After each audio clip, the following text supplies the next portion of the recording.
Hello, all my dear students. Welcome back again on my YouTube channel Literature's Word by Brar. I am Harpreet Singh Brar, UGC NET qualified from Hanumangarh district of Rajasthan state. आज की हमारी video का topic रहेगा Alexander's feast written by John Dryden. Poem number 5 इसलिए लिखा हुआ है क्योंकि मैं कवर कर रहा हूँ आरपीएससी फर्स्ट ग्रेड का न्यू सिलेबस, जिसका एग्ज़ाम 2026 के अंदर होना है। तो इससे पहले मैं 4 पोइमों को कवर कर चुका हूँ। इसी प्रकार मैं बाकी सिलेबस को भी कवर करूँगा, लिटरेचर का पूरा सिलेबस। अगर आप इस चैनल पर नए आए हो तो चैनल को सब्सक्राइब कर सकते हो। ये मेरा प्रयास अच्छा लगे तो लाइक कर सकते हो, कमेंट कर सकते हो अगर आपको ये चीज़ अच्छी लगे तो। अदरवाइज़ फॉर्मेलिटीज़ की कोई भी आवश्यकता नहीं है, क्योंकि आप यहाँ पर आए हो, इस वीडियो को देख रहे हो, इतना ही सफिशियंट है। तो चलिए शुरुआत करते हैं हम हमारी वीडियो की। इसी चैनल पर आपको पहली पोएम मिल जाएगी सोनेट 18 और सोनेट 130। सेकंड ग्रेड का सिलेबस भी मैं जो न्यू है लिटरेचर उसको कवर कर रहा हूँ। अगर आप सेकंड ग्रेड का भी प्रिपरेशंस करना चाहते हो या फिर आपका कोई दोस्त मित्र है तो आप उसको बता सकते हो। उसकी मैं काफ़ी 4 पोएमों को कवर कर चुका हूँ।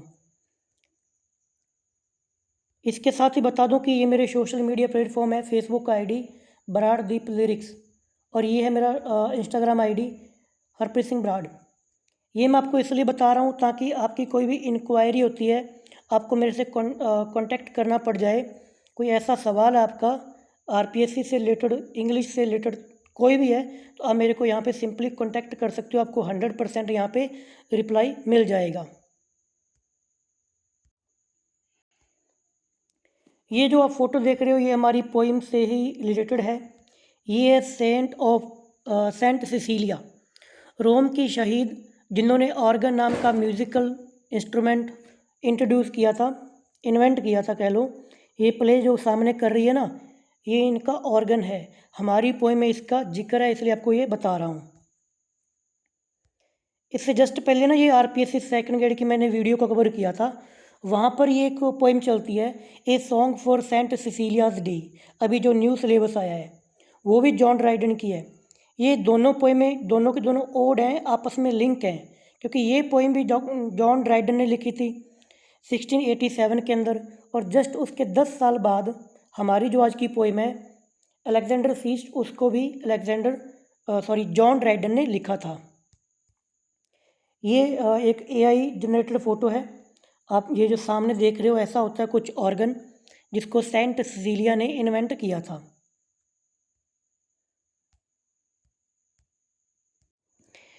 ये जो फ्लावर की फ़ोटो आप देख रहे हो ये भी हमारे काम की है, क्योंकि हमारी इस पोएम में इस फ्लावर का भी नाम आएगा। रोजेस के साथ में माइटल्स नाम से कुछ फ्लावर का नाम आएगा, वो यही है। आप इसकी फ़ोटो अभी से देख सकते हो। चलिए अब सीधा हमारी पोइम पर आते हैं, क्योंकि पोइम थोड़ी सी लेंथी है बट बहुत ही इंटरेस्टिंग है। एक कहानी सी है, मतलब देखने को आपके इसके अंदर बहुत सारी लाइनें हैं, 7 स्टेंजाज हैं, बट आपको एक स्टोरी के रूप में सुना दूंगा। जितनी भी इन्फॉर्मेशन चाहिए आरपीएससी के लिए वो मैं इसके अंदर मैंने पूरी इंक्लूड कर दी है। की फैक्ट से मैं इस पोइम की शुरुआत कर रहा हूँ, तो चलो पढ़ते हैं। पोइम टाइप है ये Alexander feast is a पिंडारिक code. पहला ही फैक्चुअल इंफॉर्मेशन कि ये एक पिंडारिक ओड है, which is the type of poem that celebrate A persons और इवेंट। पिंडारिक कोड क्या होती है? इसके अंदर किसी भी पर्सन को या इवेंट को सेलिब्रेट किया जाता है। It is written in irregular rhymed free words style. याद रखना कि इसको इरेगुलर राइम है, इसके अंदर कोई राइमिंग स्कीम नहीं है, इरेगुलर है, और फ्री वर्ड्स स्टाइल के अंदर इसको लिखा गया है। क्यों लिखा गया? Allowing for flexibility in sound pattern to approximate the effect of music, ताकि इस पोइम के अंदर साउंड का और म्यूज़िक का एक अच्छा सा पैटर्न बन सके, इसलिए इसके अंदर फ्री वर्ड्स का और इरेगुलर राइमिंग स्कीम का यूज़ किया गया। स्ट्रक्चर की बात करें, the poem consist of 7 stanzas, 7 stanzas हैं, each with a varying number of lines and metre. हर एक स्टेंजा का कोई लाइन फिक्स नहीं है कि एक स्टेंजा में इतनी लाइन्स हैं। अलग अलग स्टेंजास के अंदर अलग अलग लाइनें हैं। वो तो खैर हम जब पढ़ेंगे तो आपको देख के पता चल जाएगा कि फ़िक्स लाइनें नहीं हैं, मीटर भी कोई फिक्स नहीं है, तभी तो इरेगुलर है। The closing line of each stanza are repeated as a chorus. हर एक स्टेंजा की लास्ट की लाइनें एक कोर्स के रूप में रिपीट की जाती है। कोर्स क्या होता है? आपने पंजाबी किसी कलाकार का अखाड़ा देखा होगा या फिर जागरण में गए होंगे। मेन सिंगर गा रहा है, पीछे जो 4-5 लोग माइक लेके खड़े होते हैं ना, सिंगर एक मेन लाइन बोलता है और पीछे उसके लाइन बोलते हैं, उसी को कोर्स बोला जाता है। तो इस पोइम के अंदर भी, इस ओड के अंदर भी हर एक स्टेंजा के अंदर नीचे कोर्स आएगा, उसको कई लोग मिल के बोलते हो, मिल के गाते हैं। And the final stanza has a grand course. और इस पोइम का जो बिल्कुल लास्ट का जो स्टेंजा आएगा वो एक ग्रांड कोर्स है, उसको बहुत सारे लोग मिल के गाते हैं। डैट रिपीट्स 10 लाइन्स, वो 10 लाइन के अंदर वो स्टेंजा आएगा। पब्लिकेशन की बात करें तो इस पोइम को लिखा गया था जब, अब ये आपको थ्योरी थोड़ी मैं आपको यहाँ बता देता हूँ इसके पीछे की स्टोरी क्या है। जैसे मैंने आपको बताया कि सेंट सिसिलिया क्या है, रोम की एक शहीद माना जाता है। उनको माना जाता है कि वो म्यूज़िक की संरक्षिका थी, म्यूज़िक को संरक्षण देने वाली। तो उसकी याद में इंग्लैंड के अंदर एक फेस्टिवल ऑर्गेनाइज करवाया जाता है लंदन में। खैर ये डिस्क्रिप्शन आपको मैं अलग से मिल जाएगी, बट यहाँ बता रहा हूँ। तो फेस्टिवल पर क्या है कि जॉन ड्राइडन ने 2 ओड लिखी थी। एक तो मैंने आपको पहले बताया कि जो आरपीएससी के सेकंड ग्रेड के सिलेबस के अंदर है, a song for saint Cecilia's day, और एक ओड है अपनी ये जिसकी अभी बात हो रही है, अलेक्जेंडर फीस्ट।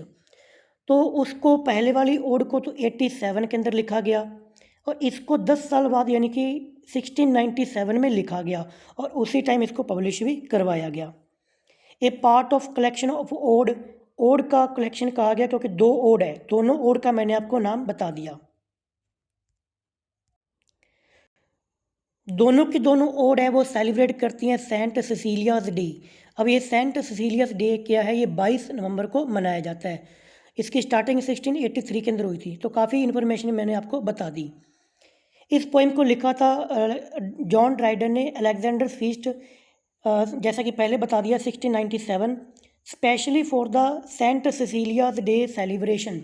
सेंट सिसिलियाज का जो फेस्टिवल मनाया जाता है जब 1697 के अंदर मनाया गया, तो उस टाइम पर इस ओड को लिखा गया।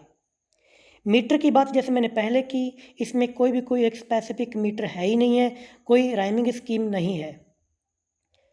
लिटरेरी डिवाइसेस का यूज़ किया गया है, रिपीटेशन का, अलिट्रेशन का। अब ये तो जब पढ़ेंगे तब भी अपने वहाँ पर देख लेंगे। Rhyming scheme, the poem has a irregular rhyming scheme which adds to musical and expressive qualities. Irregular ode जो लिखी गई, इरेगुलर राइमिंग स्कीम इसलिए बनाई गई ताकि उसको म्यूजिकल तर्ज दी जा सके। Theme, the poem explore the power of music, जैसा इसका एक सब टाइटल भी है, अलेक्जेंडर्स फीस्ट ऑब्लिक में लिखा होता है द पावर ऑफ म्यूज़िक। तो इसका थीम भी यही है कि एक म्यूज़िक की पावर क्या होती है। जैसा कि ये फेस्टिवल सेंट सिसिलिया का फेस्टिवल है, जिसको आप बोलते हो पैटर्न ऑफ म्यूज़िक, म्यूज़िक की संरक्षिका। तो म्यूज़िक को ग्लोरीफाई करने के लिए ये पोइम लिखी गई है। जैसा कि सेंट सिसिलियस डे में भी वो ये बात करता है कि ऐसा कोई इमोशन नहीं है जो म्यूज़िक जिसको बढ़ा या फिर कम ना कर सके, तो इसके अंदर भी म्यूज़िक का इफेक्ट दिखेगा। And divine powers, it highlight the transformative influence of the music on human emotion and action, कि किस प्रकार म्यूज़िक जो है वो ह्यूमन के जितनी भी फीलिंग्स हैं, इमोशंस हैं, उनको ट्रांसफॉर्म कर सकता है, बदल सकता है, चेंज कर सकता है, गाइड कर सकता है, लीड कर सकता है। ये वर्ड पर ध्यान देते रहना, क्योंकि आरपीएससी क्या है, थोड़े शब्दों के अंदर चेंज कर देती है, जिससे आप कहते हो कि सर क्वेश्चन गलत हो गए। गलत होने का कारण है कि आपकी लैंग्वेज पर थोड़ी सी पकड़ कम हो सकती है। बाकी फर्स्ट ग्रेड का स्टूडेंट मेरे हिसाब से ऐसी मिस्टेक नहीं करता, वो ऑलरेडी किसी न किसी पोजीशन पर बैठा होता है ना रीड के अंदर, या फिर सेकंड ग्रेड वो सिलेक्टेड होता है। अब बात करते हैं इसके स्टाइल की। तो स्टाइल क्या है, ये Dryden's style in Alexander feast is characterised by the vivid in language, dynamic structure use किया and blend of classical and musical element, classical musical element का इसके अंदर यूज़ किया गया है। The poem showcase the his skill as a versifier and his ability to capture the various emotions and moods through music and poetry। बार बार एक ही बात repeat हो रही है कि म्यूज़िक के जरिए ह्यूमन एक्शंस को किस प्रकार ट्रांसफॉर किया गया। तो खैर अब हम चलते हैं पोइम पर। आगे बढ़ने से पहले एक बात और मैं आपको बता दूं कि ये जो जितनी भी वीडियो मैं टीच करूंगा अभी, ये पीडीएफ, ये इन्फॉर्मेशन अगर आपको चाहिए तो आप टेलीग्राम लिंक जो इसी पोइम के डिस्क्रिप्शन में दिया हुआ है वहाँ से आप इसको ज्वाइन कर सकते हो टेलीग्राम को, वहाँ पर आपको ये पोइम मिल जाएगी। ये मेरा टेलीग्राम चैनल है लिटरेचर वर्ड बाय ब्राड। इस पर जो भी इन्फॉर्मेशन होती है वो मैं इसमें सेंड कर देता हूँ, जैसे कोई पोइम जैसे अपलोड होती है वो, और जो भी पीडीएफ होती है वो पीडीएफ आपको इसी चैनल पर मिल जाएंगी। जैसे कि देख सकते हो आप पहले की सनराइजिंग की है ना, ये सारी की सारी पीडीएफ यहाँ पे पड़ी हुई है। तो टेलीग्राम का लिंक इसी वीडियो के डिस्क्रिप्शन में मिल जाएगा, तो आप टेलीग्राम को ज़रूर ज्वाइन कर लें। अब मैं आपको जो शो कर रहा हूँ ये है विकिपीडिया की इन्फॉर्मेशन। आप लोगों का सवाल रहता है कि जो आप टीच कर रहे हो क्या वो ऑथेंटिक है या फिर नहीं है। तो पहले तो मैं पोइम को खुद अच्छे से स्टडी करता हूँ अलग अलग सोर्स से, ऑनलाइन सोर्स से। ठीक है, विकिपीडिया का आर्टिकल मैं अच्छे से पढ़ता हूँ, वहाँ से की नोट्स निकाल कर ही आपको ये पोइम एक्सप्लेन करता हूँ। जैसे कि ऑथेंटिक की बात कर तो मैं आपको एक सोर्स दिखा देता हूँ। जैसा कि अभी आप देख पा रहे हो ना, ये इंग्लिश क्लासिकल की बुक है। इसके अंदर अलेक्जेंडर फीस्ट और मैक फैल्कनो, जॉन ड्राइडन की दोनों के दोनों पोइम है ना, इसके अंदर बताई हुई थी। तो मैंने इसको अच्छे से पढ़ा कि इसके अंदर क्या क्या चीज़ें हैं, फिर उसी के आधार पर मैं इस पोइम का डिटेल के अंदर एनालिसिस कर रहा हूँ। आप देख पा रहे हो यहाँ पे पोइम अपनी, एक मिनट दिखाता हूँ मैं आपको, जस्ट वेट। ये आप देख पा रहे हो अलेक्जेंडर फीस्ट ऑब्लिक में द पावर ऑफ म्यूज़िक। सारी की सारी इसके अंदर बातें बताई हुई है कि ये पोइम एक ही रात के अंदर लिखी गई थी, है ना, क्योंकि उनको वहाँ पर जो सिसिलिया डे का फेस्टिवल था वहाँ पर ये पोइम देनी थी गाने के लिए। नीचे इसके अंदर ये बता रखा है कि स्ट्रक्चर वगैरह, इसको मैंने अच्छे से पढ़ा। ये सारे के स्टेंजा के नीचे बता रखा है कि क्या क्या इन्फॉर्मेशन है। ये आपको पीडीएफ भी मेरे टेलीग्राम पर मिल जाएगी। चलो अब हम चलते हैं एक बार विकिपीडिया पर। विकिपीडिया का आर्टिकल क्या कहता है, तो जितनी इन्फॉर्मेशन है हम यहाँ से इसको पढ़ेंगे। अलेक्जेंडर फीस्ट ड्राइडन की पोइम है। अलेक्जेंडर फीस्ट, इसका फुल टाइटल याद रखना, अलेक्जेंडर्स फीस्ट कोमा फिर और लगा कर लिखा हुआ है the power of music 1697 is a ode. ये ओड है, हमने बात कर लिया कि ये पिंडारी कोड है, इरेगुलर स्कीम इसके अंदर फॉलो की गई है। It was written celebrate saint Cecilia's day. और इस ये जो ओड है इसको म्यूज़िक दिया था जेरमिया क्लार्क ने, और इसका जो स्कोर है अब वो नहीं है, वो लॉस्ट हो चुका है। ये इंपॉर्टेंट नहीं बनेगा कि म्यूज़िक किसने दिया, फिर भी याद रख लो जेरमिया क्लार्क। ये फोटो जो आप देख पा रहे हो ये अलेक्जेंडर फीस्ट की है। बैकग्राउंड, इस पोइम का बैकग्राउंड, ये पोइम कब लिखी गई, कैसे लिखी गई। इन 1683, ये इन्फॉर्मेशन मैंने आपको बता दी। In 1683, the Musical Society of London was formed for purpose of commissioning and performing annually an ode in honor of Saint Cecilia, the patron होता है भाई संरक्षिका, संरक्षण देने वाला, सेंट ऑफ म्यूज़िक। 1683 के अंदर म्यूज़िक की जो म्यूज़िक सोसाइटी ऑफ लंदन है, उन्होंने ये डिसाइड किया कि हम सेंट सिसिलिया को ऑनर देने के लिए एक फेस्टिवल ऑर्गेनाइज करेंगे हर साल, जिसका नाम था सेंट सिसिलियाज डे।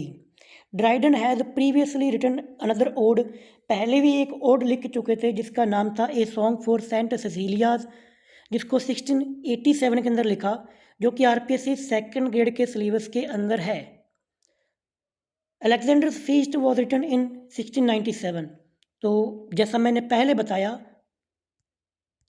कि ये पोइम सेंट सिसिलिया 1687, 10 साल बाद आई इसके अलेक्जेंडर फीस्ट। जो बातें उसको दोबारा रिपीट नहीं करूँगा क्योंकि थोड़े पोइम ज़्यादा आपकी जो अपनी वीडियो है वो ज़्यादा लेंथी हो जाएगी। एनालिसिस क्या है, यानी कि इस पोइम के पीछे का बैकग्राउंड या कि स्टोरी कह लो। अब सुन लो ध्यान से। हुआ क्या कि जो अलेक्जेंडर है, जिन्हें अलेक्जेंडर द ग्रेट कहा जाता है, अलेक्जेंडर थर्ड है, उन्होंने क्या किया, उन्होंने पर्शिया को हरा दिया। और पर्शिया की जो राजधानी थी पैरसोपोलिस, उस पर कब्जा कर लिया और वहीं पर एक फीस्ट दे रहे हैं। फीस्ट होता है दावत, पार्टी ऑर्गेनाइज की जा रही है।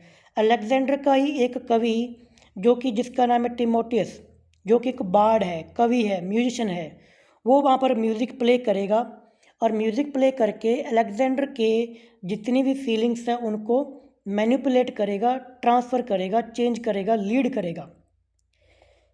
पर्शिया का जो राजा जिसको हराया था उसका नाम था डेरियस, जिसको 331 BC बिफोर क्राइस्ट इस टाइम पर हराया था अलेक्जेंडर द ग्रेट ने। और वही बात यहाँ पे लिखी हुई है, इसको मैं पढ़ देता हूँ। वो इमोशंस कौन कौन से आएंगे, एक प्रकार की शॉर्ट समरी यहाँ पे दी हुई है। The main body of the poem describe the feast given by Alexander the great at the Persian capital Persepolis after defeat of Darius. अब जो वर्ड मैं बोल रहा हूँ Alexander the great, Persepolis, Darius, ये इंपॉर्टेंट है। In 331 BC Alexander the bard, Alexander का एक बहुत ही फेमस कवि कह लो, Timotheus sings praise of him, उसकी प्रेज में गाता है। किसकी प्रेज में? द अलेक्जेंडर द ग्रेट की प्रेज में। Alexander's emotions are manipulated by the singers poetry and music. Alexander के इमोशंस को मैनिपुलेट किया जाता है, मतलब जैसे जैसे म्यूजिक प्ले होगा वैसे वैसे उसके इमोशंस फीलिंग चेंज होती रहेंगी। टिमोथियस ग्लोरीफाई हिम, पहले पहले टिमोथियस क्या करेगा? ग्लोरीफाई करेगा अलेक्जेंडर ग्रेट को एज ए गॉड, भगवान के रूप में, कि वो भगवान का बेटा है, भगवान के जैसा है। पफिंग अप यानी कि पंप मारेगा अलेक्जेंडर की प्राइड के लिए, उसको थोड़ा ऐसे बूस्ट कर देगा कि तू सबसे महान है। He then sing the pleasures of wine, फिर वो वाइन का जो प्लेजर होता है, शराब का, उसके लिए गाएगा। एनकरेजिंग अलेक्जेंडर टू ड्रिंक, जो कि अलेक्जेंडर को ड्रिंक करने के लिए एनकरेज करेगा। सीइंग, अब जैसे वो शराब पी लेगा तो मतलब उसके नशे में आ जाएगा। सीइंग अलेक्जेंडर बिकमिंग टू बोस्टियर्स, अब बोस्टियर से क्या होता है? जो ज़्यादा डींगे हाँकता है। He sing of the sad death of Darius the king, फिर वो एकदम से ऐसा कुछ म्यूज़िक प्ले करेगा जिसके अंदर बताएगा कि डेरियस की डेथ कैसे हुई। अब ये तीनों एक प्रकार के 3 स्टेंजा हो गए। पहले वो गॉड के रूप में कंपेयर करेगा, फिर वो शराब के देवता को लेकर एक गीत गाएगा, फिर वो गाएगा सैड सॉन्ग डेरियस की डेथ पर। डेरियस कौन था? पर्शिया का राजा जिसको अभी अभी द अलेक्जेंडर ने हरा दिया या फिर मार दिया। द किंग बिकेम क्वाइट, फिर वो हमारा जो द अलेक्जेंडर है वो शांत हो जाएगा। इसके बाद में he then lauds the beauty of Thais, फिर वो थाइस की ब्यूटी पर गाएगा। अब थाइस कौन है? थाइस है भाई अलेक्जेंडर की lover, Alexander's lover, making the Kings heart melt, तो बिल्कुल उसके प्यार में वो डूब जाएगा, ऐसा म्यूज़िक प्ले करेगा। उसके बाद में finally he encourage feeling of anger, और लास्ट में वो प्ले करेगा एक ऐसा सॉन्ग जिससे फीलिंग आएगी एंगर की और वेजनेंस की। Vengeance means revenge. causing Thais and Alexander to burn down the Persian places in revenge of Persia's previous outrage against Greece, जो थाइस को और अलेक्जेंडर को मोटिवेट करेगा कि वो पर्शिया को जला दें। The poem then move ahead in time of describe saint Cecilia, last का जो स्टेंजा आएगा उसके अंदर सेंट सिसिलिया की बात की जाएगी, जिसको जो क्या था, जिसने ऑर्गन का इन्वेंट किया था। Who is traditionally suppose to have created the first organ, जिन्होंने पहला ऑर्गन इन्वेंट किया था।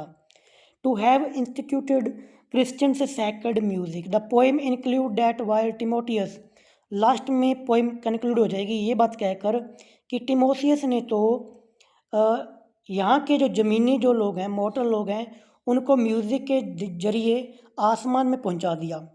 बट सेंट सिसिलिया ने जब ऑर्गन प्ले किया था तो उसकी धुन सुनकर एक हेवन का, यानी कि स्वर्ग की एक कोई कोई देवता या डाइटी या स्पिरिट आप कह सकते हो, वो हेवन से ज़मीन पर आ गई थी। तो यहाँ पर ये बताया गया कि saint Cecilia as compare to Timotheus greater, उससे ज़्यादा ग्रेटर म्यूजिशियन थी, क्योंकि टिमोथियस ने तो यहाँ ज़मीन के लोगों को आसमान में पहुँचाया, बट सिसिलिया ने एक हेवन की हॉली स्पिरिट को हेवन से ज़मीन पर ला दिया। अब ये सारी की सारी फैक्चुअल इन्फॉर्मेशन थी। अब मैं चलता हूँ लाइन बाय लाइन समरी पर। बट एक मिनट, मैं चाहता हूँ कि उससे पहले मैं आपको जितने भी इसके करैक्टर हैं ना वो आपको बता दूँ कि करैक्टर कौन कौन से हैं। चलो करैक्टर की बात पहले करते हैं, इस पोएम में जो करैक्टर का यूज़ किया गया है। देखो, अगर आपने सारे के सारे करैक्टर्स को समझ लिया तो पोएम बिल्कुल ही हल्की आपको लगेगी। पोएम में कुछ भी नहीं है, तो आप पढ़ोगे तो अगर आपको वो करैक्टर पता होंगे तो ज़्यादा मेरे को वहाँ पे डिटेल एक्सप्लेनेशन नहीं देनी पड़ेगी कि ये कौन है। आपको नाम से पता चल जाएगा कि हाँ, हमने इसके बारे में पढ़ा था, ये वही करैक्टर है। ठीक है, तो वो करैक्टर को थोड़ा ध्यान से देख लेना। Alexander the great, Alexander third, इसको याद रखना कि ये थर्ड है, फर्स्ट नहीं है, सेकंड नहीं है, थर्ड है ये। Alexander third of Macedon, Macedon का राजा, किंग ऑफ मैकेडोनिया। अब ये king of Macedonia, pharaoh of Egypt, king of Persia and lord of Asia in 4th century BCE। ये सारे के सारे नाम किसके हैं? अलेक्जेंडर के हैं। नाम कह लो, यहाँ पर कह लो उपाधियाँ हैं। अब ये याद रख लेना, वो पूछ लेगा, वो ऑप्शन देके पूछ लेगा कि भाई ये पोइम किसके बारे में है। हो सकता है वो अलेक्जेंडर थर्ड ना लिखे, वो डायरेक्टली लिख दे king of Persia, lord of Asia. तो ये याद रखना। While throwing a feast at Persepolis, उसने ये जो पोइम जो है वो इसकी सेटिंग भी पैरसोपोलिया की है, याद रखना, पैरसोपोलिस की है, पैरसोपोलिस की, पर्शिया की नहीं है। पर्शिया की कैपिटल पैरसोपोलिस, पैरसोपोलिस के अंदर ये फीस्ट दावत दी जा रही है। Alexander fall under the influence of songs performed by Timotheus, तो टिमोथियस के म्यूजिक के वो प्रभाव में आ गया। These songs together with the intoxication by wine encourage his feeling of vengeance and result together with the thighs he set fire to Persepolis, और अंत में वो पेर्सपोलिस को आग लगाने के लिए मोटिवेट हो जाता है। अब मैं एक एक लाइन नहीं बता रहा क्योंकि ये बातें हमने पहले डिस्कस कर ली। उसके बाद में नेक्स्ट करेक्टर का नाम आता है टिमोथियस, जो सेकंड मोस्ट हाईलाइटेड करेक्टर है इस पोइम के अंदर। Timotheus, Timotheus is a bard who performs at Alexander's feast at Persepolis, वही कवि, वही म्यूजिशियन जो वहाँ पे म्यूजिक प्ले करता है। थ्रू हिज सॉन्ग्स, अपने सॉन्ग्स के जरिए टिमोथियस मैनिपुलेट अलेक्जेंडर, अलेक्जेंडर को मैनिपुलेट करता है। This eventually lead to Alexander's impulsive decision to burn down Persepolis, इस हद तक उसको मैनिपुलेट करता है कि वो पैरसपोलिस को जलाने तक आतुर हो जाता है। उसके बाद में करेक्टर का नाम आता है Thais, Thais, Thais is a beautiful women in the poem portrait as Alexander's lover, Alexander की लवर के रूप में यहाँ पर इसको पोर्ट्रेट किया गया है, उसकी प्रेमिका के रूप में। Together they set fire to Persepolis, Persepolis को आग लगाने के लिए दोनों जाते हैं, अलेक्जेंडर और थाइस। फिर नाम आता है जॉब का, जॉब यानी कि Jupiter, the god of sky and thunder.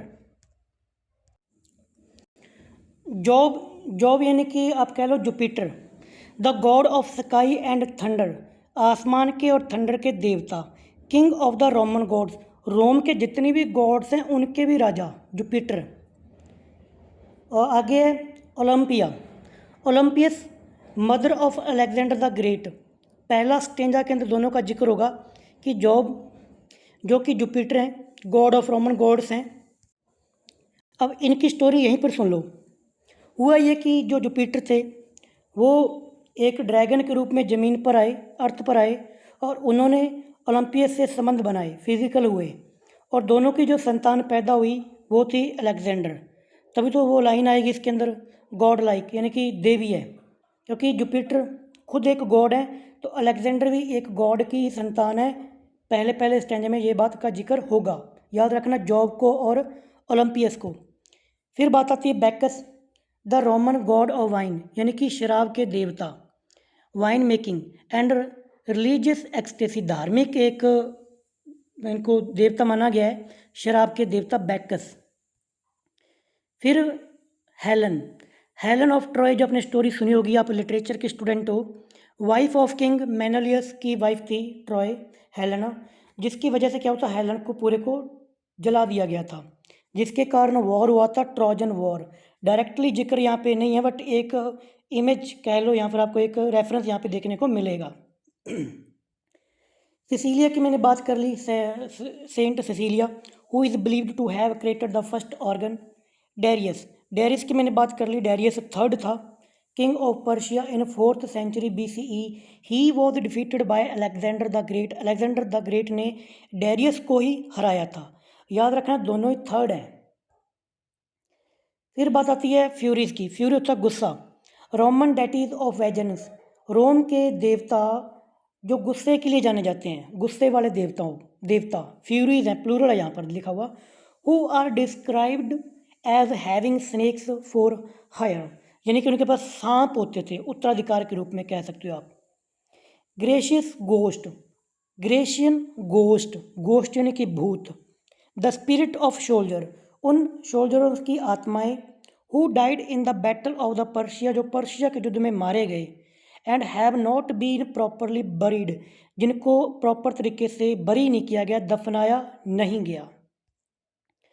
तो ये हमारी पूरी दोनों के दोनों क्या थे, सारे के सारे करेक्टर थे। यहाँ पे दी हुई है समरी, फिर वही बात, सारी की सारी बातें सेम यहाँ पर लिखा हुआ है। जो मैंने अभी आपको स्टोरी बताई वो यहाँ पे लिखी हुई है। ये तो हम जब पोइम पढ़ेंगे तब आपको समझ में आ जाएगी। चलिए पोइम पर चलते हैं। पोइम का जो लाइन बाय लाइन समरी है वो मैं ओरिजिनल टेक्स्ट से पढ़ देता हूँ, यहीं से आपको एक्सप्लेन कर दूंगा। देखो फिर आप कहते हो कि वीडियो लेंथी हो जाती है। अब मैं पूरा फास्ट बोलने की कोशिश कर रहा हूँ ताकि कोई इन्फॉर्मेशन छूटे भी ना और आपकी वीडियो भी शॉर्ट हो जाए। बट फिर भी यार डिटेल में बताने के लिए वीडियो लेंथी अपने आप ही हो जाती है। बट फिर भी मैं कोशिश कर रहा हूँ कि थोड़ा फास्ट स्पीड में बोलूँ और जो इन्फॉर्मेशन है वो भी ना छूटे। ठीक है, तो हम पहला स्टेंजा लेते हैं इसका। पूरी कहानी तैयार है, आपको सारा कुछ पता ही है, जस्ट पढ़ना ही है, एक स्टोरी सी सुननी है। ओड भी है, ओड एक नरेटिव स्टाइल में लिखी हुई है, ऐसे नरेट किया गया है कौन कौन सी चीज़ कहाँ कहाँ पर है। तो सुनो। It was at the royal feast for Persia won by Philip's warlike son, यानी कि ये टाइम है रॉयल फीस्ट का, रॉयल दावत दी जा रही है। It was at the royal feast, इतना तो आप समझते हो ना, लैंग्वेज आपको आती है। इट वॉज ये था। It was at the royal feast for Persia won, कि पर्शिया की जीत की खुशी में एक रॉयल फीस्ट दी गई। अब पर्शिया को जीता किसने? By Philip. फिलिप नाम आया, ये इंपॉर्टेंट है। फिलिप है अलेक्जेंडर द थर्ड के जो फादर हैं, पिता। तो फिलिप के बेटे का नाम है वॉरलाइक सन, नाम नहीं है, मतलब कि उसको बताया गया है वॉरलाइक। वॉरलाइक यानी कि जिसको युद्ध करने अच्छे लगते हैं, युद्ध प्रिय है, सन। दो लाइनों की समरी कि ये टाइम है रॉयल फीस्ट का, जो कि पर्शिया को जीतने की खुशी में दी जा रही है।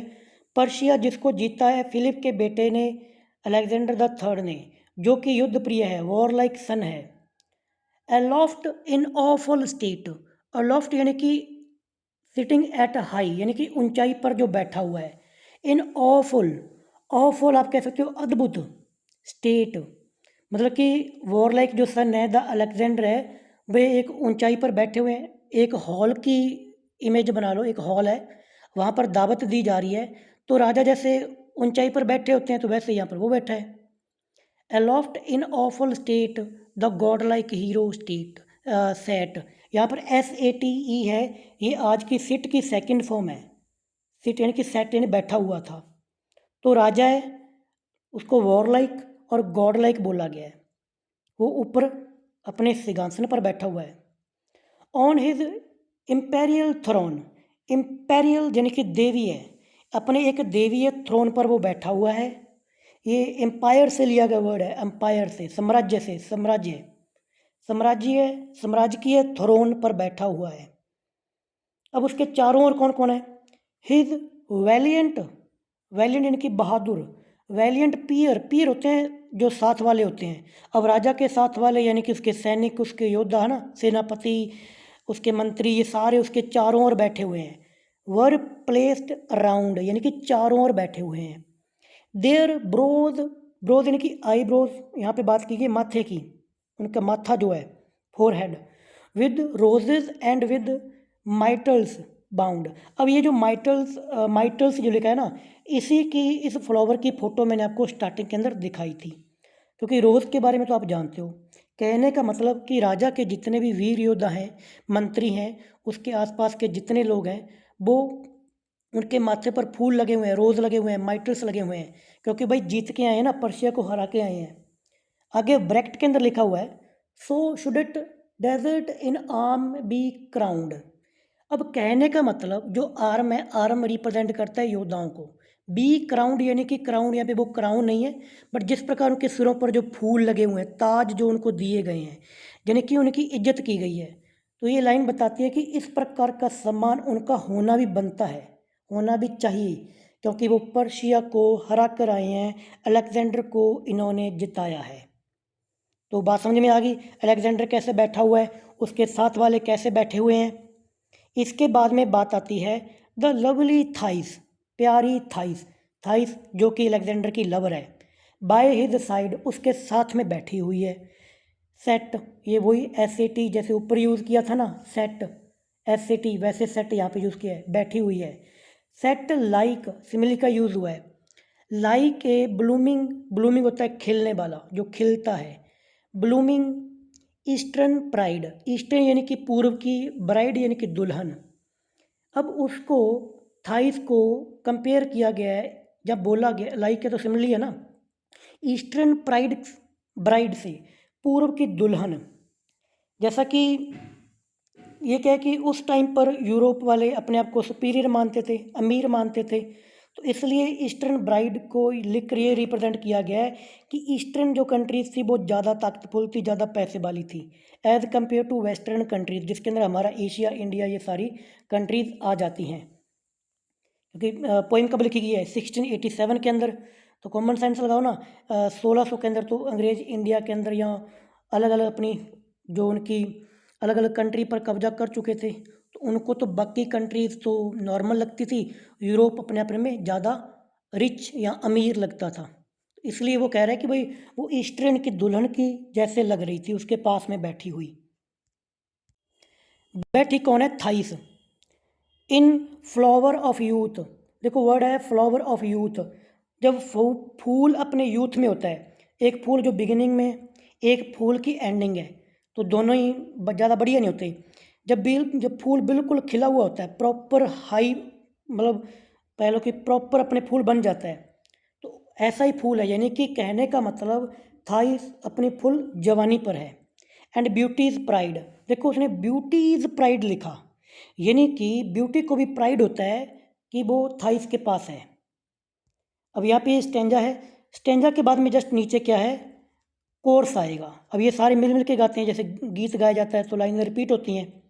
ये जो इन्फॉर्मेशन है यहाँ पे मैंने अभी पढ़ी नहीं, ये बताने की ज़रूरत नहीं, मैंने जो बताया वही है, बस एक ये कह लो कि ऑथेंटिक इन्फॉर्मेशन है कि हाँ ये बातें बताई गई है। अब ये कोर्स गा रहे हैं सारे मिलके, happy happy happy pair, none but the brave, none but the brave, none but the brave deserve the fair. कुछ ऐसे गाए जाते हो कि भाई इंग्लिश सॉन्ग, मैं गाने की, चलो मैं भी गाने की कोशिश ही करूँगा, ठीक है, थोड़ा आपका इंटरटेनमेंट हो जाएगा। तो वो सारे मिलके गाते हैं कि happy happy happy pair, pair यानी कि जोड़ा, कौन कौन? अलेक्जेंडर और Thais. None but the brave, none but the brave, कि ये आप ग्रामर के अंदर पढ़ते हो, none but the brave, it means no other, only the brave deserve the fair, यानी कि सिर्फ बहादुर लोगों को ही नसीब होती है इस प्रकार की फेयर, यानी जवान, ये जो सुंदरता है। यानी कि कहने का मतलब अलेक्जेंडर जो है वो बहुत महान है, और थाइस उसके पास है, तो ये योद्धा है, तो योद्धाओं के पास ही ऐसी ऐसी प्रेमिकाएं हो सकती हैं। ठीक है, तो ये हमारा स्टेंजा फर्स्ट यहाँ पे कंप्लीट हुआ। अब हम पढ़ते हैं second stanza. But second stanza की समरी शुरू करने से पहले मैं चाहता हूँ कि आपको एक यहाँ पे ओवरऑल समरी मिल जाए फर्स्ट स्टेंजा की, तो यहाँ पर जो लिखा है उसको पढ़ देता हूँ। Stanza first describe the temporal and spatial setting, इसमें स्पेशियल सेटिंग दिखाई गई है कि कौन कौन सी चीज़ कहाँ कहाँ पर कैसे कैसे है। And introduce several main character, यहाँ पे बहुत सारे करेक्टर आपको देखने को मिले इन पोइम के अंदर। According to opening line, Macedonians military victory against Persia, ये देखने को मिला कि मैकेडोनियन की मिलिट्री ने कैसे विक्ट्री ली है पर्शिया के against. Under the leadership of Alexander the great has provided an occasion for communal festivity, describing the opulent royal feast. The speaker glorify the godlike king and valiant man and his beautiful lover Thais, describing the one but none the but none but the brave deserve the fair. ये जो term है ये Alexander की John Dryden ने ही coin out की थी। थोड़ा सा आप इसको क्लैरिफाई कर लेना कि की थी या नहीं की थी, बट मेरे को लग रहा है कि इन्होंने ही की थी। ठीक है, नन बट द ब्रेव, ये जो फ्रेज पढ़ते हो। चलिए सेकंड स्टेंजा। सेकंड स्टेंजा और भी इजी। अब यहाँ पर आएगी टिमोथियस की बारी। टिमोथियस गाएगा गाना। तो देखो कौन सा गाना गाता है। Timotheus placed on high. Timotheus जो कि बैठा हुआ है एक ऊंचे से प्लेस पर। Amid the tuneful choir. Tuneful यानी कि जिस जो म्यूज़िक बजा रहे हैं। क्वायर यानी कि जो कोई अखाड़ा लगता है तो भाई जैसे सिंगर बीच में होता है तो चारों ओर उसके म्यूजिशियंस बैठे होते हैं ना, तो उन्हीं को यहाँ पर बोला गया choir. Timotheus placed on high amid the tuneful choir with flying fingers touch the lyre. तो उसकी उंगलियां फ्लाइंग बताया गया है, यानी कि जिस पर एक ऐसा बंदा जिसको आप कह लो बिल्कुल जो परफेक्ट होता है म्यूज़िक प्ले करने के लिए, तो उसकी उंगलियां ऐसे फ्लाई कर रही हैं। किसको? लायर को। लायर उसका इंस्ट्रूमेंट है, उसको बजा रहा है। उसने उसको बजाया, टच किया। The trembling notes Accent the sky. तो उससे जो धुनें निकली, नोट्स निकले, नोट यानी कि वो स्वर क्या हुए? नोट्स को यहाँ पे ट्रेम्बलिंग बताया गया, कांपते हुए। यानी कि जैसे वो धुन बजी तो आसपास की चीज़ों में कंपन शुरू हो गया, और वो नोट्स जो थे ना, स्वर जो थे, वो ऊपर आसमान की तरफ उड़ गए, एक्सेंड हो गए। असेंडिंग डिसेंडिंग पढ़ते हो ना, ऊपर जाना नीचे जाना। And heavenly joys inspire. Heavenly यानी कि ऊपर आसमान में एक आसमान रूपी जहाँ हेवनली जॉय इंस्पायर हुआ। ऐसा जॉय आया जैसे हेवन के अंदर जो जॉय मिलता है उसकी धुन के साथ। अब यहाँ पे मिल रहा है आपको म्यूज़िक का आप कैसे इफ़ेक्ट क्या पड़ रहा है, प्रभाव क्या पड़ रहा है। The song began from Jove. तो उसने गाना शुरू किया जॉब से। जॉब मैंने आपको बता दिया, जुपिटर, कहानी रिपीट नहीं करूँगा। जॉब का उसने सॉन्ग गाना शुरू किया, वही कहानी यहाँ पे बताई हुई है। Jove who left his blissful seats above. जिसने ऊपर आसमान से अपना सिंहासन छोड़ दिया। Such in the power of mighty love. क्योंकि प्यार की ताकत में, क्योंकि वो किसकी ओर आ गया? अलेक्जेंडर की मदर के प्यार में यहाँ पर नीचे आ गया। A dragon's fiery form belied the god. यानी कि उसने कौन सा रूप धारण किया? ड्रैगन का। फेरी यानी कि जो आग उगलता है। Dragon's fiery form belied the god. सब sublime on radiant spires he rode. यानी कि वो, अब यहाँ पे वर्ड है स्पायर। स्पायर ऐसे गोल गोल होता है चक्कर काटता हुआ, तो ऐसे गोल गोल चक्कर काटते हुए वो नीचे आया। राइड की second form rode. When he to fair Olympia. जब वो ओलंपिया से मिला। Olympia the mother of Alexander third. Pressed यानी कि उसको, वो उनके पास आया, उससे मिला। And while the sought her snowy breast. Word है स्नोई ब्रेस्ट। स्नोई ब्रेस्ट यानी कि ओम्फिलिया की जो वाइट कलर की छाती थी उसको उसने टच किया। Then round her slender waist he curled. तो ऐसे उसके चारों ओर वो लिपट गया, कर्ल हो गया। कर्ल ऐसा कुंडली मारना। And stamped an image of himself. और एक अपनी छाप उस पर छोड़ गया। यानी कि इस प्रकार बर्थ हो गया अलेक्जेंडर का। ए सोब्रिएज ऑफ द वर्ड, यानी कि एक ऐसा राजा। सोब्रिएजेंस ऑफ द वर्ड, सोबर बोलते हैं ना, सोबर, सभ्य। The listening crowd. अब जैसे ये बात सुनी, उस पर धुन बजाई, ये सॉन्ग बजाया गया, तो ये किसके लिए हो रहा है? ये अलेक्जेंडर के लिए हो रहा है कि अलेक्जेंडर कोई आम इंसान नहीं है, वो एक देवता की संतान है। अब जैसे ये म्यूज़िक बजा, टिमोथियस ने ये सॉन्ग गाया, तो जिसने भी लिसनिंग थे, आसपास के सुनने वाला क्राउड, वो ऐसे चिल्ला उठे। The listening crowd admire the lofty sound. उसकी प्रशंसा की सॉन्ग की। A present deity they shout around. A present deity the vaulted roofs rebound. मतलब वो जोर से चलाए। ए प्रेजेंट डाइटी, डैटी होता है गॉड, कि यहाँ पे वो गॉड ही है। किसको कह रहे हैं? वो अलेक्जेंडर को। ऐसे चापलूस लोग होते हैं, वो बोलते हैं ना कि भाई अब तो गॉड ही हो, भगवान ही हो, वो ज़ोर से चिल्लाए और उनकी आवाज़ वॉल्चर्ड जो मेहराब होते हैं छत के उनको टकरा कर वापस आई। मतलब कि वो इतना ज़ोर ज़ोर से चिल्ला रहे हैं, उनकी आवाज़ वापस रिपीट होके आ रही है, पूरा गूंज पड़ रही है इस बात की, ए प्रेजेंट डैटी, ए प्रेजेंट डैटी। फिर वो अब ये स्टैंजा ख़त्म हो रहा है तो लास्ट में सारे के सारे कोर्स बोलेंगे। कोर्स क्या है? With ravished ear, the monarch hear, assume the god, effect the nod, and seem to shake the spear।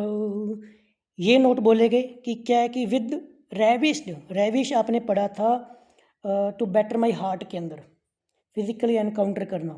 तो यहाँ पर भी है कि एक आवाज़ों के अंदर गूंज पड़ने लगी। द मोनार्क ईयर्स, राजाओं ने सुना। अज्यूम द गॉड, उसको एक गॉड के रूप में माना। मतलब जैसे ही उस राजा ने, अलेक्जेंडर ने ये बातें सुनी कि मेरे को वो गॉड बोल रहे हैं, तो वो राजा अम्यूज़ हो गया, आनंदित हो गया। अम्यूज़ अपने आप को मानने लगा गॉड, अलेक्जेंडर अपने आप को मान रहा है भाई भगवान। इफेक्ट टू नोड, वो इफेक्ट हो गया इस नोड से, नोड यानी इस टोन से, इस म्यूज़िक से। And seems to shake the spire, और ऐसा लगने लगा कि वो अपने आप को भगवान मान रहा है तो पूरी दुनिया को हिला के रख देगा। यानी कि राजा का पहला यहाँ पे मूड आपको देखने को मिल रहा है कि म्यूज़िक के ज़रिए वो अपने आप को राजा मान रहा है, सॉरी गॉड मान रहा है, गॉड भगवान। यहाँ पर है शॉर्ट समरी स्टेंजा सेकंड की। Stanza second introduce Timotheus the bard of event and describe the beginning of the congratulatory performance. The bard of song celebrating king Alexander's birth as the son of Olympia and the Roman god Jove. तो ये हमने बताया था कि उसको birth दिखाया गया कि किस प्रकार उसका जन्म हुआ। रिसीव एन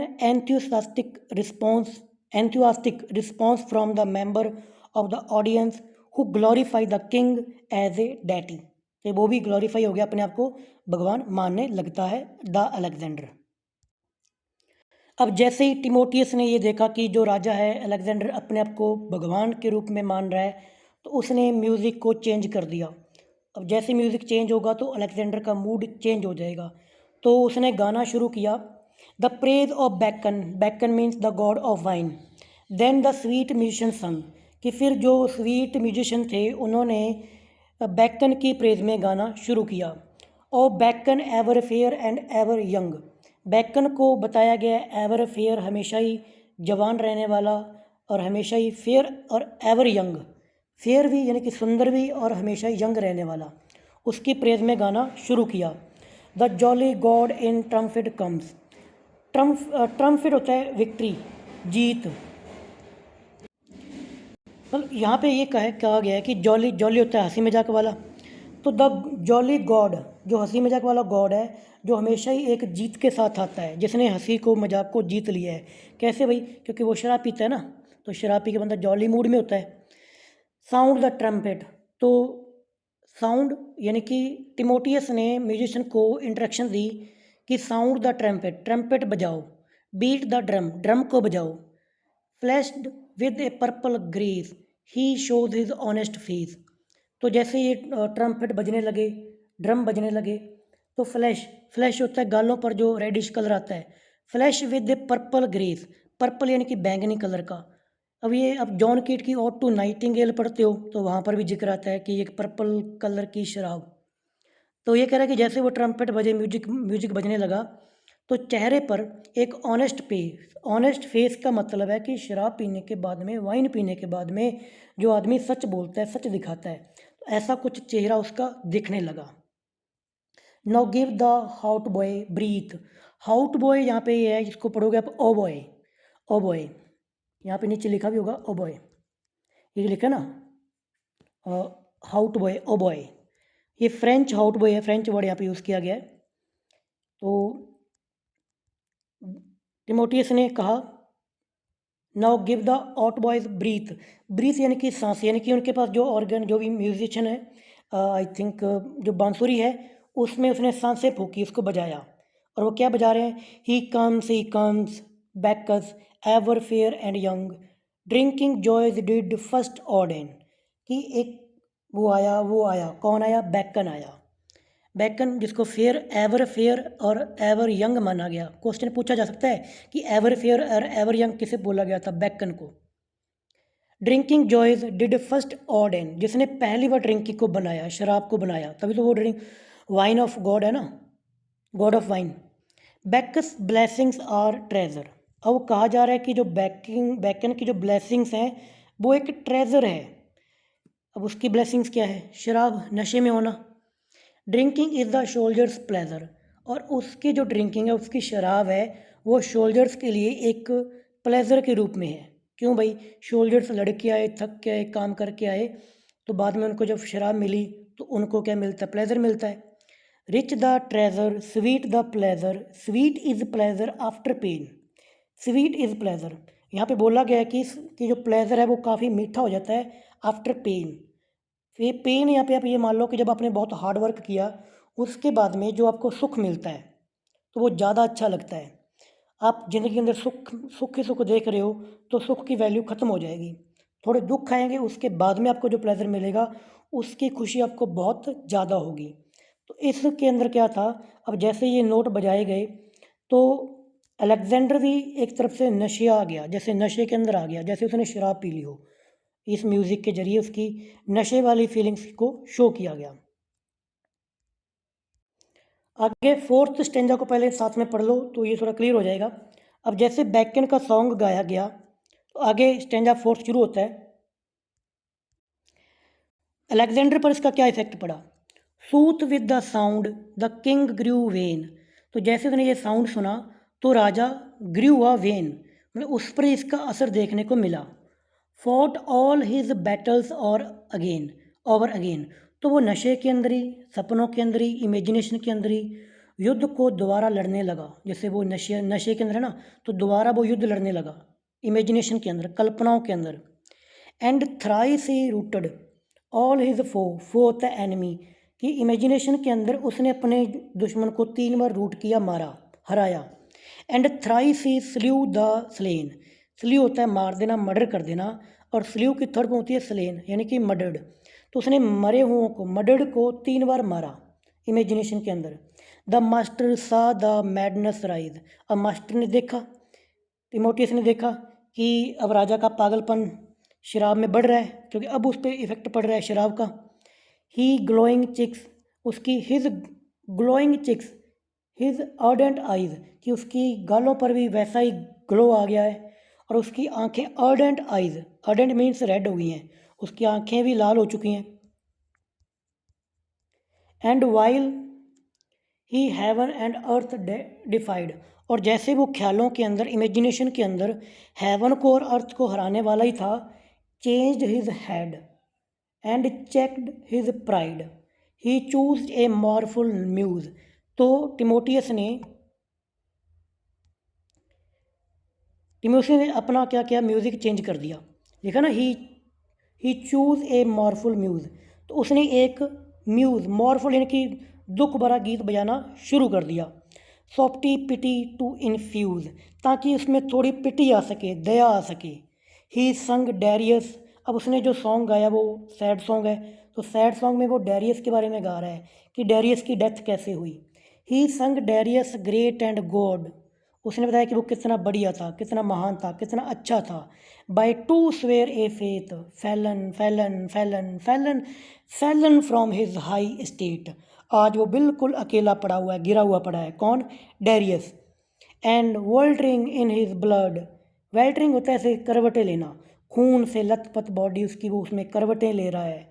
अब वो ऐसा गाना इसलिए गा रहा है ताकि अलेक्जेंडर के अंदर एक पिटी या फिर एक सैड मूड उसका बन सके, फीलिंग उसकी कैसी आ सके, थोड़ी सी सैड और पिटी वाली, दया वाली। Deserted at his utmost need by those his former boundary fed. अब यहाँ पे बात की जा रही है कि डैरियस को डेजर्टेड कर दिया गया। डेजर्टेड मीन्स लिव अलॉन, बिल्कुल उसको अकेला छोड़ दिया गया। एट इज़ एटमोस्ट नीड, जब उसको सबसे ज़्यादा ज़रूरत थी। किसने उसको अकेला छोड़ दिया? By those his former boundary fed, boundary fed यानी कि जिनको उसने खिलाया, उनका पालन पोषण किया, उन्हीं के द्वारा जब उसको बहुत ज़्यादा ज़रूरत थी उसको अकेला छोड़ दिया गया। वो डैरियस अब खून में उसकी बॉडी ऐसे वेल्टरिंग कर रही है, अकेला पड़ा हुआ है, फैलन गिरा हुआ पड़ा हुआ है। अब ये कुछ सैड मूड बताने के लिए उसने टिमोथियस ने गाना इसके बारे में शुरू कर दिया। तो वो जो डैरियस है, on the bare earth exposed he lies, lies mean कि वो पड़ा हुआ है, बेयर यानी कि एक प्रकार से नंगी ज़मीन पर बिल्कुल लाशें पड़ी हुई है, एक्सपोज्ड अर्थ जिस पर बहुत सारी लाशें पड़ी हुई है। विद नॉट ए फ्रेंड, कोई उसका दोस्त उसके पास नहीं है। टू क्लोज हिज आइज, उसकी आंखें बंद करने के लिए, मरने के बाद उसकी आंखें बंद करने के लिए भी उसका कोई एक दोस्त उसके पास नहीं है, डैरियस के पास। With downcast looks the joyless victor sat, अब जैसे ही वो जॉयलेस, जो विक्टर, यहाँ पे बात हो रही है अलेक्जेंडर की, अलेक्जेंडर ने जैसे ही इस म्यूज़िक को सुना, इस सॉन्ग को सुना, तो उसकी आंखें डाउन कास्ट हो गई। अभी अलेक्जेंडर का मूड चेंज हो रहा है म्यूज़िक के जरिए। Revolving in his altered soul and the various turn of chance below, and now and then a single he stole and tears began to flow, मतलब वो ना चाहते हुए भी उसकी आंखों से आंसू बहने लगे अलेक्जेंडर के। Revolving is her alter soul, उसकी अंदर से आत्मा चेंज हो गई। And various turn to chance blow, various turn change उसके अंदर आने लगे, ब्लो करने लगे। एंड नाउ एंड देन, मतलब कि लगातार repeatedly, A Sai he stole, वो आहें भरने लगा, आहों को वो छुपा रहा है कि लोग देखें तो क्या कहेंगे कि राजा रो रहा है, बट वो रोक नहीं पाया म्यूज़िक के कारण। And tears began to flow, और उसकी आंखों से आंसू बहने शुरू हो गए। तो हमने 4 स्टेंजा कंप्लीट कर लिए। तो शॉर्ट समरी देख लो स्टेंजा थर्ड की एंड फोर्थ की। Stanza third, take the poem to the hedonistic segment of Timotheus performance which evoke Bacchus, तो बैकस को उसने यहाँ पे इवोक किया, the Roman god of wine, and celebrate inebriation festivity and the sweet pleasure after pain, इसको उसने यहाँ पे रिप्रेजेंट किया। स्टेंजा नंबर जो 4 है, the poem takes a turn in the stanza 4 when the celebration of victory and the pleasure seeking inspire great hubris in King Alexander. The bard then decide to perform a song that will help Alexander reflect upon the tragedy that he has caused by brutally murdering, उसको sad mood देने के लिए, and avenging the body of his enemy Darius, now a joyless victor।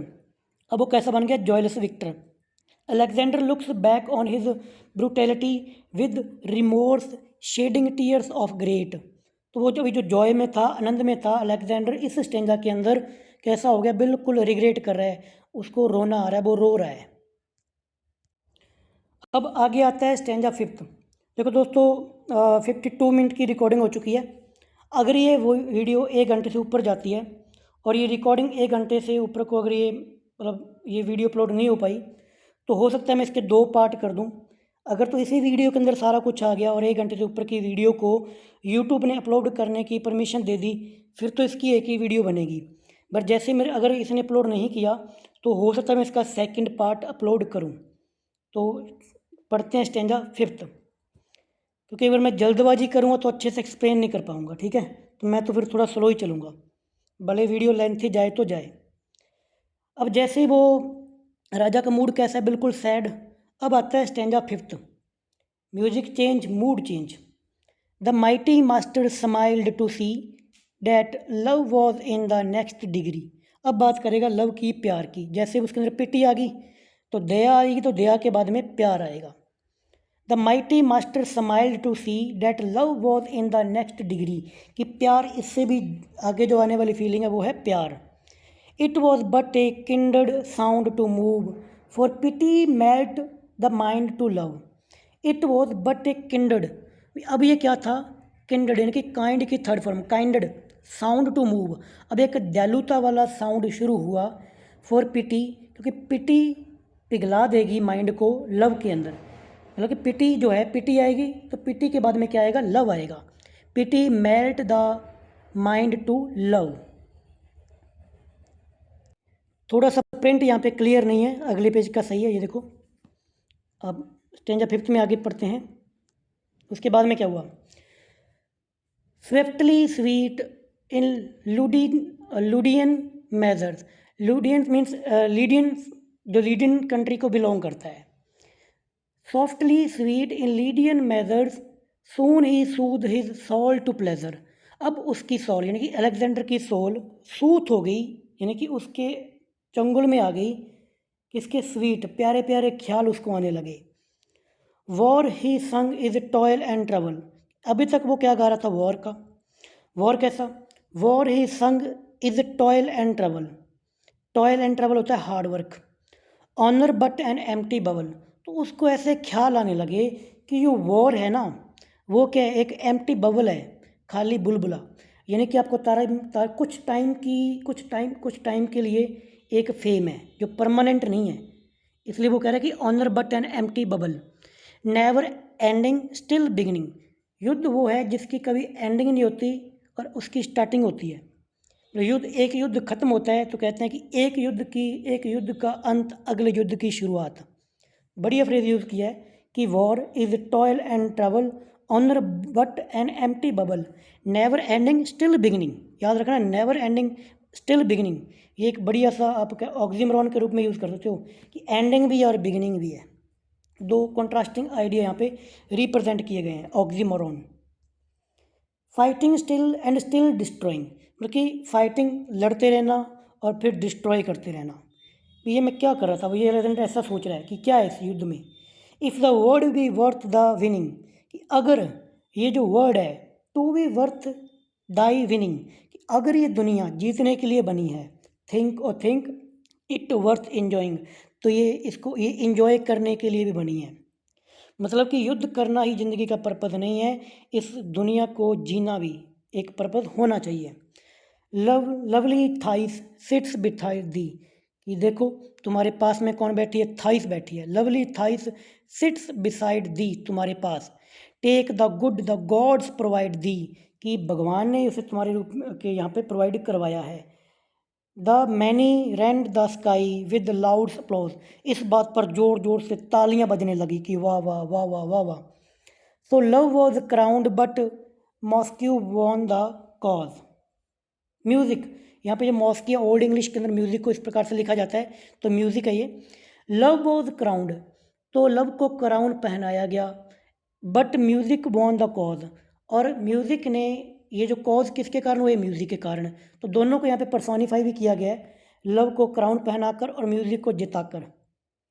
तो ये मतलब कि यहाँ पे क्या हुआ कि अब लव वाली फीलिंग आई, और ये किसके कारण हुआ, म्यूज़िक के कारण। But music won the cause.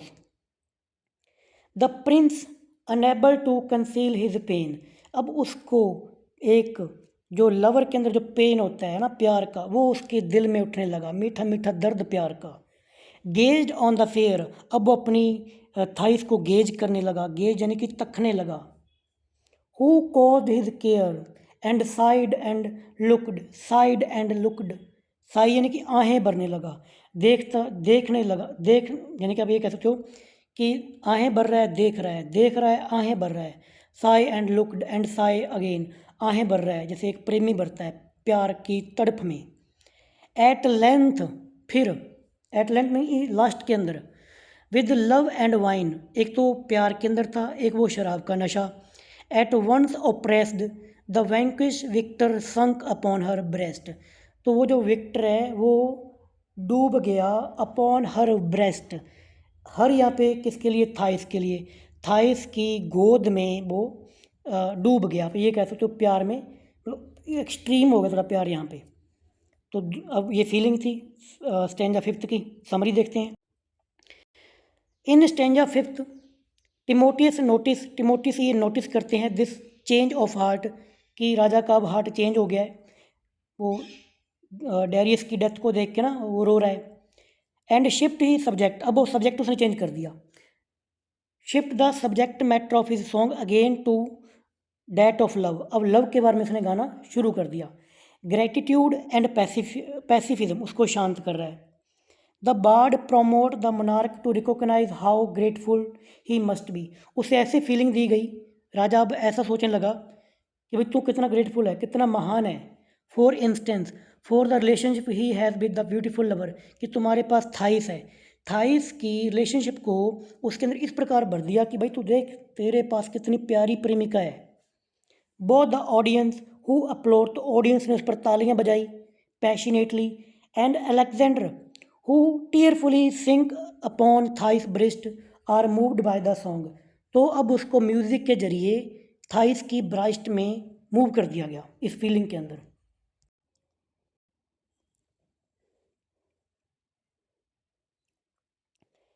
ठीक है दोस्तों, ये वीडियो चल रही है 1 घंटे से ऊपर, तो रिकॉर्डिंग हो रही है तो बढ़िया है। अब इसी के अंदर पूरा करेंगे हम इसी वीडियो को।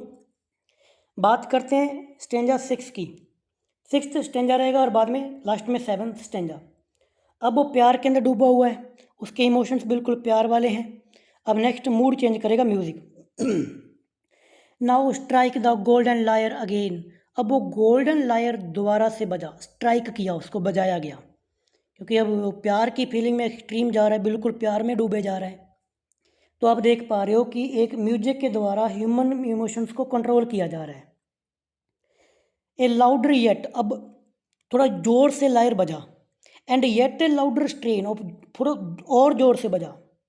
Break his band of sleep asunder, ताकि वो स्लीप ऑफ सरेंडर से जाग जाए। अब स्लीप ऑफ सरेंडर एक प्रकार से डेथ को रिप्रेजेंट करता है, जिस प्रकार वो लव के अंदर पढ़ के गोद में जैसे मरा सा पड़ा था, जैसे एक प्रेमी होता है, तो उसको जगाने के लिए थोड़ा जोर से लायर को बजाया गया। एंड रॉज हिम, तो वो उठा, like a rattling peel of thunder, ऐसे पूरी गड़गड़ाहट के साथ, क्योंकि इस पैरे के अंदर, इस स्टेंजा के अंदर क्या होगा, थाइस और अलेक्जेंडर दोनों के अंदर गुस्सा भरेगा, रिवेंज भरा जाएगा, और वो जो कैपिटल है पर्शिया की, उसको पर्सिया की, उसको जलाने के लिए रेडी हो जाएंगे। तो and rows him like a rattling peel of thunder, ऐसे गड़गड़ाहट के साथ वो उठा। यहाँ पे लीडिंग जो रहेगा, लीडिंग मेजर्स, सी मिल्टन्स लियोगोरिमस में जिक्र किया गया था लीडियंस का। खैर ये अपने काम का नहीं है, बट यहाँ पे देखो, बैंड्स ऑफ स्लीप का मतलब होता है bands of death, the bands of those sin. ठीक है, ये रेफरेंस बताए गए हैं कि कहाँ से कौन कौन सी चीज़ उठाई गई है। इतना डीप तो आपसे नहीं पूछेंगे, बट थोड़ा देख सकते हो रोक के। तो भी इसके बाद में आगे फिर म्यूज़िक बजा, हार्क द हॉरियड साउंड। अलिट्रेशन तो आपको दिख ही रहा है, तो आप पहचान लोगे ना, एच रिपीट हो रहा है। हार्क हार्क यानी सुनो सुनो, उठो उठो। द हॉरियड साउंड, एक हॉरियड हॉरीफाइड साउंड यहाँ पे रिप्रेजेंट होने लगा। Had raised up his head, तो उसने अपना सिर ऐसे ऊपर उठा लिया। एज अवेक्ड फ्रॉम द डेड, जैसे कोई मरा हुआ मुर्दा उठाता है ना, उस प्रकार से गुस्से में। And amazed he stars around, he stairs around, ऐसे गोल चारों ओर देखने लगा। रिवेंज रिवेंज टिमोटियस क्राइज, टिमोटियस चिल्लाया यानी कि गाने लगा, रिवेंज रिवेंज, बदला लो बदला लो। सी द फ्यूरीज अराइज, देखो फ्यूरीज अराइज हो रहे हैं, उठ रहे हैं। फ्यूरीज मैंने आपको बताया था कि बैटल के अंदर, पर्शिया के युद्ध में जो सोल्जर मर गए उनको अच्छे से दफनाया नहीं गया, तो अब उसको दिख रहे हैं जैसे वो जो जिनको दफनाया नहीं गया, बरी नहीं किया गया, वो सोल्जर्स उठ रहे हैं। See the snakes that they rear, देखो कि उनके गले में क्या है। सॉरी मैंने यहाँ पे गलत बोल दिया। फ्यूरीज होते हैं जो गुस्सा दिल, गॉड ऑफ एंगर, गुस्से के देवता। तो इस म्यूजिक के साथ में गुस्से के देवता वहाँ पर आने लगे। उनके स्नेक थे उनके कहाँ पे, रियर में। How they hiss in their hair, उनके बालों में जो सांप थे वो हिसिंग कर रहे थे। हिसिंग साउंड रिप्रेजेंट कर रहा है ओनोमाटोपिया को। तो यहाँ पे गॉड ऑफ एंगर आ चुके हैं, उनके बालों के अंदर भी सांप है जो हिसिंग कर रहे हैं। And they sparkles that flash from their eyes, अब उनकी आंखें से स्पार्क कर रही हैं, चमक रही हैं। बिहोल्ड ए गैस्टली हैंड, बैंड वहाँ पे एक बिहोल्ड हो रहा है, दिख रहा है उनको। बिहोल्ड होता है तकना यानी कि नजर आना। Behold a ghastly hand band, each a torch in hand, ऐसे। अब यहाँ पे वर्ड है ना गास्टली वही है ये जो योद्धा यहाँ पे जिनको दफनाया नहीं गया, तो वो अपने हाथ में से टॉर्च लेके, टॉर्च यहाँ पे टॉर्च अपने वाली टॉर्च नहीं है, यहाँ पे आप करोगे मिसाल जो होती है, मिसाल को लेके ऐसे दिखा रहे हैं कि वो देखो वो दुश्मन का ये कैपिटल जिन्होंने हमें यहाँ पे जिनके कारण हम यहाँ पे मर गए, अब वो गुस्सा उसके अंदर भर रहे हैं। Each a torch in his hand, these are Grecian ghost, तो ये आपके Grecian ghost that in battle were slain, जो वहाँ पे जिनको दफनाया नहीं गया था। एंड अनबरीड रिमेन, जिनको अनबरी जिनकी दफनाए बगैर रह गए थे। Inglorious on the plain, give the vengeance due to the valiant crew, तो अब उनकी दशा देख के कि हमारे सैनिकों को दफनाया तक नहीं गया, युद्ध का क्या परिणाम निकला कि इन दुश्मनों के कारण हमारे योद्धा ऐसे मारे गए। अब अलेक्जेंडर दी ग्रेट के अंदर, थाइस के अंदर गुस्सा, रिवेंज, इमोशंस फिल किए जा रहे हैं म्यूजिक के द्वारा। Behold how they toss their torches on high, वो ऐसे मिसालों को ऊपर उठा रहे हैं, कौन? सैनिक जो मारे गए। How they point to the Persian अबॉर्ड, वो पर्शियन की तरफ ऐसे इशारा करके बता रहे हैं कि वो देखो तुम्हारे सामने Persia. And glittering temples of their hostile gods, the princes applaud, अब प्रिंस ने से तालियां बजाई। विद ए फ्यूरियस जॉय, एक गुस्से वाला जॉय, फ्यूरियस भी है और जॉय भी है, दोनों पास में पड़े हुए हैं। फ्यूरियस गुस्सा और जॉय यानी कि आनंद। And kings seized flambeau with zeal to destroy, अब वो राजा इस प्रकार से सीज हो गया, इस प्रकार की फीलिंग उसके अंदर आ गई कि वो डिस्ट्रॉय कर देगा। थाइस लीड द वे, अब उसके आगे आगे थाइस चल के जा रही है और पीछे पीछे राजा आ रहा है। अब यहाँ पे आ रहा है हेलन की story.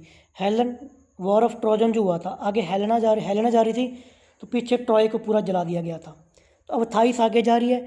Thighs led the way to light him his prey, कि प्रे इनकी शिकार को लीड करके जा रही है, तुम्हारा मैं दिखाती हूँ कि तुम्हारा शिकार कहाँ पे है। एंड लाइक अनदर हेलन एक दूसरी अनदर हेलन की तरह फायर्ड अनदर ट्रॉय, दूसरे ट्रॉय को जलाने के लिए जा रहे हैं। किसको जलाएंगे? ये कैपिटल ऑफ पर्शिया को जलाने के लिए जा रहे हैं। इस स्टेंजा की समरी देखते हैं।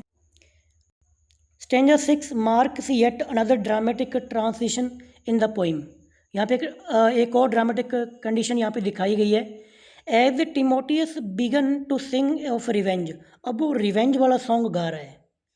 Steered to anger as a result of this song, अब इसमें एंगर आकर राजा, द किंग, हिज लवर और उसकी प्रेमिका थाइस, एंड हिज फॉलोअर्स, उसके सारे के सारे जो भी सेनापति, सैनिक, मंत्री, सब, set the capital of Persia on fire, तो उन्होंने पर्शिया की जो राजधानी है उसको आग लगा दी।